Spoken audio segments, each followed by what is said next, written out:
Have you ever met someone who can shift the entire atmosphere of a room without even raising their voice, without arguing, without even explaining themselves? They do not fight, they do not plead, they simply withdraw, and suddenly everyone else starts to move. The energy changes. People start questioning themselves, chasing, probing, trying to pull something out of them. Now, picture yourself with that same quiet power. Imagine choosing silence instead of reacting, stillness instead of impulsive emotion, distance instead of expanding and exploding on command. What do you think would happen? Here's the truth that most people never discover. The moment you stop being emotionally predictable, the world around you enters a crisis. Because almost everyone, friends, family, partners, and even strangers, has gotten used to controlling you through your reactions, your impulses, your quick responses, your availability. But the day you withdraw, the entire game changes. And the people who thought they knew you suddenly realize they never understood you at all. Carl Jung once said, "Everything that irritates us about others can lead us to a better understanding of ourselves." So ask yourself this: when you become inaccessible, when your reactions disappear, who becomes desperate? Who becomes irritated? Who tries to poke you just to get an emotion out of you? This reveals far more about them than it ever reveals about you, and exposes something deeper. How much of your life has been manipulated by expectations you never questioned? Keep giving yourself away to maintain peace, to avoid being abandoned, to feel useful, to keep people who were never truly with you in the first place. And each time you say yes when your body screams no, each time you respond immediately out of fear of disappointing, each time you hand out your emotional energy like loose change, you end the day exhausted, frustrated, and strangely empty. But I'll tell you why. You have been too available for people who don't even deserve a minute of your silence. This video is not about turning your back against the world. It's about finally turning toward yourself. Young called this process individuation, the lifelong process of becoming whole, authentic, and psychologically sovereign. And that journey begins the moment you understand this. Silence can be more powerful than a thousand perfectly crafted arguments. And withdrawal, when it comes from clarity and not avoidance, is an act of strength. Now, let me ask you this directly: how long will you continue letting other people's emotions control yours? How long will you react like a puppet whenever someone touches your old wounds? Maybe it's time to cut the strings, to become quiet, unpredictable, a mystery. Because the moment you stop becoming emotionally available, everything changes. Now, let's jump on to the next section: the prison of always being available. You see, since childhood, you are conditioned to respond quickly, please quickly, obey quickly. You are rewarded for being easy, agreeable, convenient. And somewhere along the line, you learn that your worth was tied to your availability. But here's the truth no one has ever said clearly: excessive availability is not kindness, it is a psychological prison. As long as you believe you must always be accessible, emotionally or physically, you will continue being drained, ignored, and thrown aside the moment you stop being useful. Do you know why? Well, that's because what is predictable becomes a tool. People start using you the way they use a button: for attention, for reassurance, for distraction, for emotional comfort. And then they put you back on the shelf. Meanwhile, You remain convinced that being available to everyone means that eventually someone will be available to you. But that's not how it works. Young spoke of the persona, the mask we wear so that others will like us, accept us, validate us. This mask is exactly what keeps you overly accessible. You smile when you're exhausted. You answer messages instantly, even when your soul wants silence. You justify yourself, explain yourself, defend yourself, as if you owe your existence to other people's expectations. And the more you place yourself at the center of everyone else's life, the more you disappear from your own. Always being available is a subtle form of self abandonment, a hidden way of chasing approval, avoiding rejection, and trying to control how others see you. But that control costs you something more precious: your peace. Your energy is not infinite, it is the most limited resource you have. And those who demand your constant availability don't want you, they want what you provide, which is validation, comfort, presence, emotional labor. Pull away and watch how quickly they accuse you of changing. Not because you changed, but because you stopped being functional. And here's the cruel truth: what is always available loses value, what is rare becomes respected. So ask yourself, who truly deserves your time, your attention, your presence, and most importantly, who deserves your absence? But before you answer that, you must understand something deeper. Why do you react so much? Why do you say yes automatically? Why do you break your own boundaries to avoid discomfort? The answer lies in what Carl Jung called psychic energy. And this is where we go next. And if this is resonating, subscribe, not just for the algorithm, but because this channel is built for people who are ready to break the conditioning that's keeping them small. Now, the next section. Jung didn't see the mind as a machine, he saw it as an energy system. Every thought, emotion, reaction, and conversation drains or preserves energy. The real question is, are you directing your energy, or is the world draining it for you? Every time you react impulsively, you are leaking psychic energy. Every time you defend yourself against meaningless criticism, you are losing power. When you explain yourself to someone who has already judged you, you are feeding a void. When you answer messages that disrespect your peace, you are draining your inner strength. And Young was clear: what you resist persists. The more you react, the more power you give away. People who are emotionally exhausted are not weak, they are just unfocused. Their energy is being stolen without their awareness. And do you know what happens to the chronically drained? They become vulnerable. And when you're vulnerable, you attract manipulators.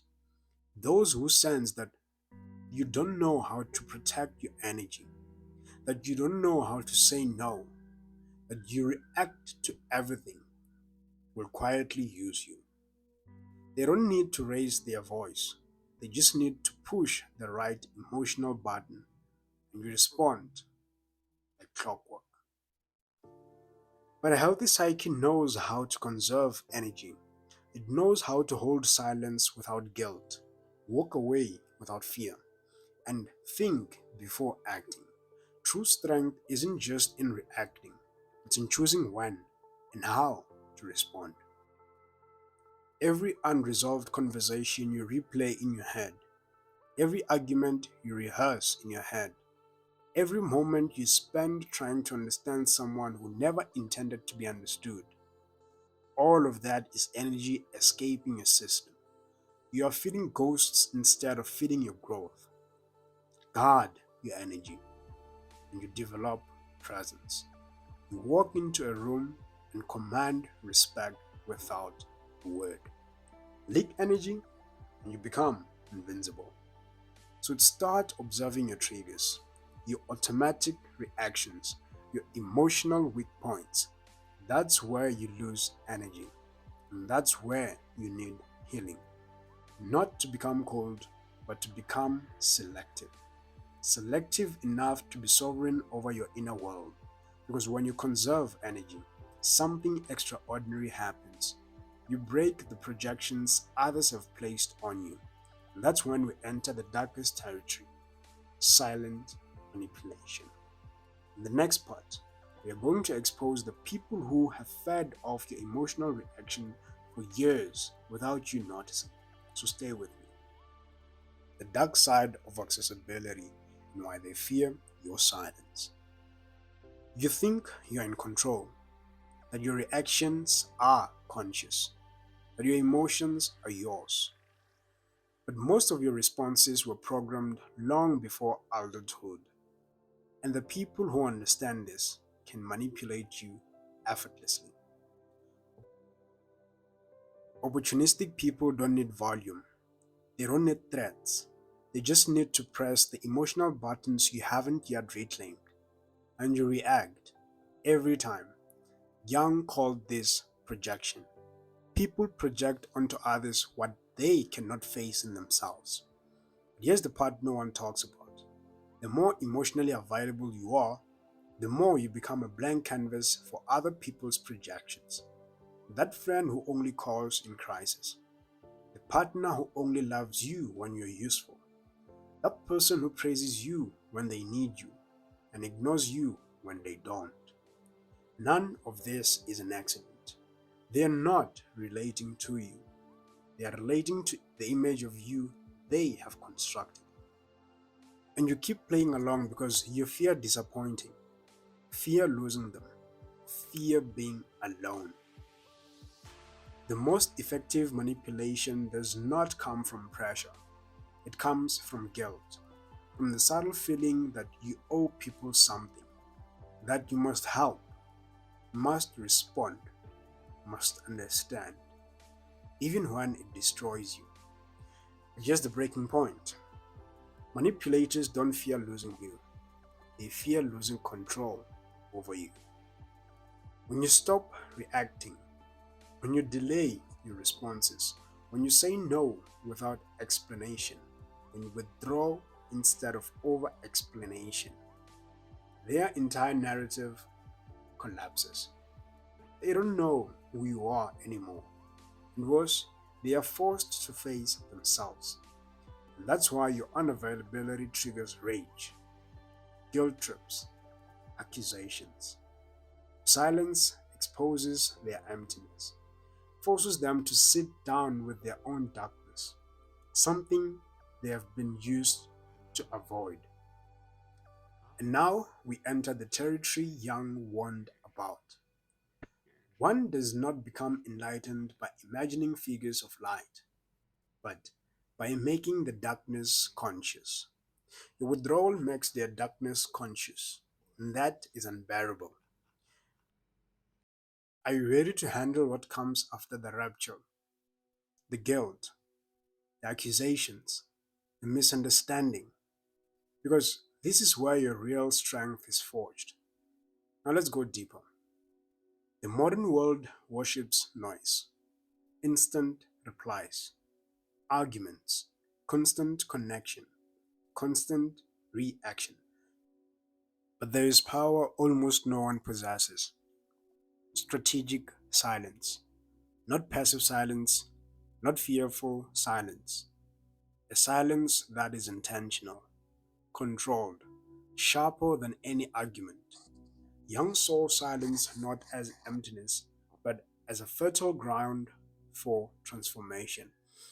When you stop reacting to people, you begin to see patterns, cycles, manipulations, and even emotional traps. Silence gives you clarity. and clarity threatens those who rely on your confusion. Have you ever noticed how people panic when you don't respond immediately? How they become anxious when you don't explain yourself? How they start projecting stories when you simply disappear? It's not about the fact that they miss you, but it's because your silence removes their power. While you speak, you are still in the game.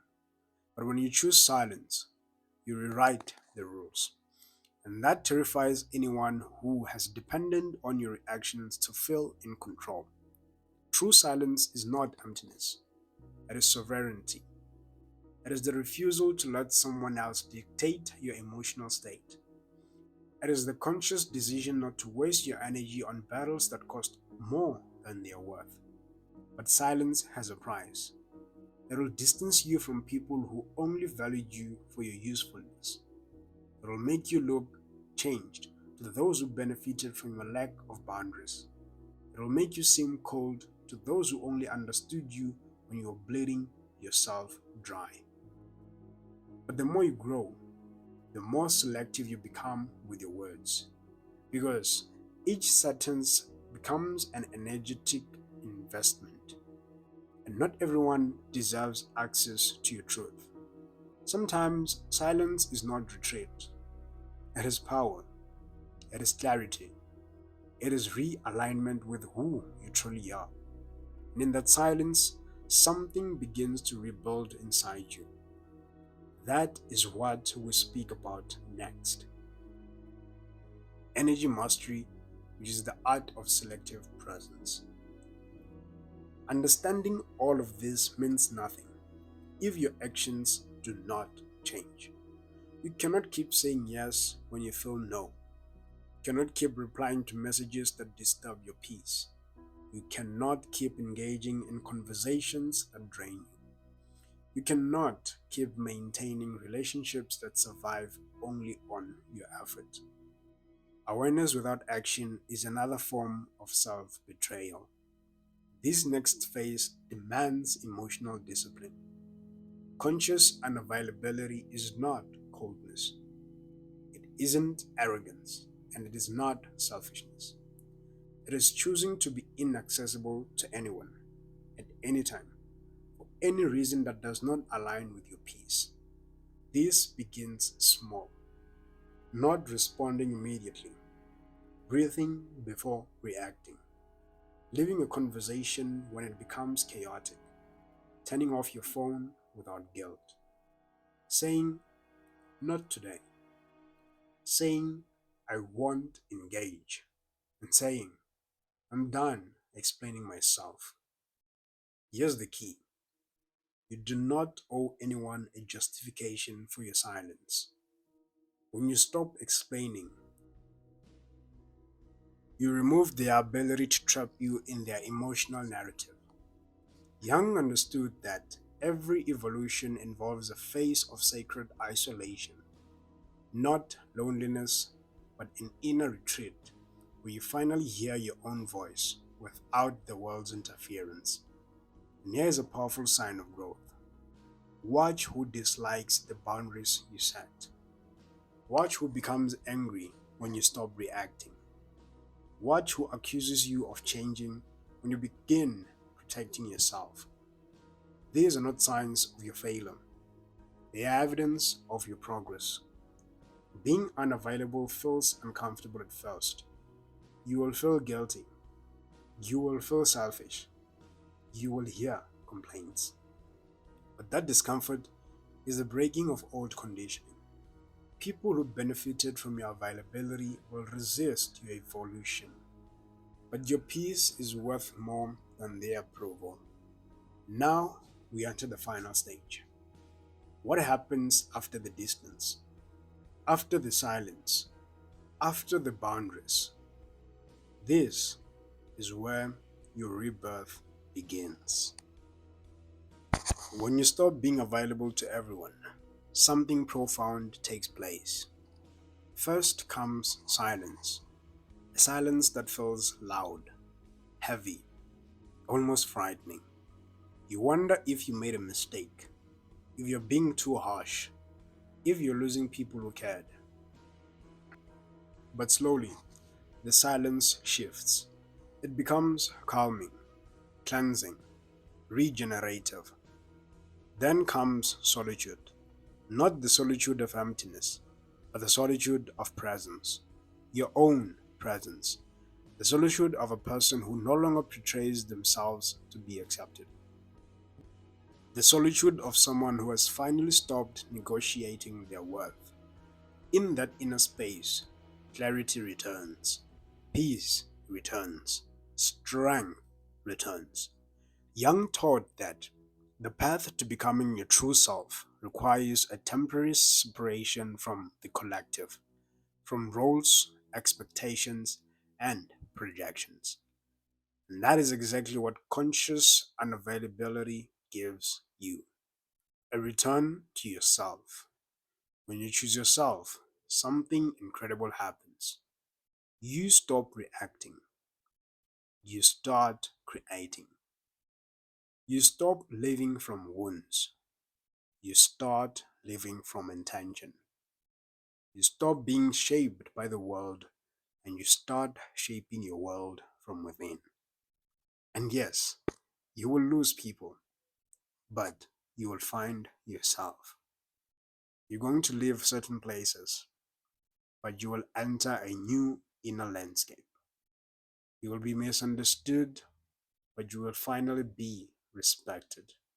Because once you're no longer available for anything, you become valuable for the right things. Rare, unforgettable, and whole. This is a rebirth, a new beginning, a life where you no longer settle for emotional scraps, a life where you accept only what aligns with your peace. And if you've made it this far, it's because a part of you is ready. A part of you already knows that being loved means nothing if it requires abandoning yourself.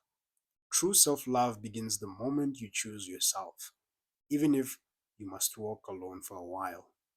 Now tell me in the comments, are you ready to be misunderstood, rejected, or even disliked in the name of inner freedom? This message spoke to you.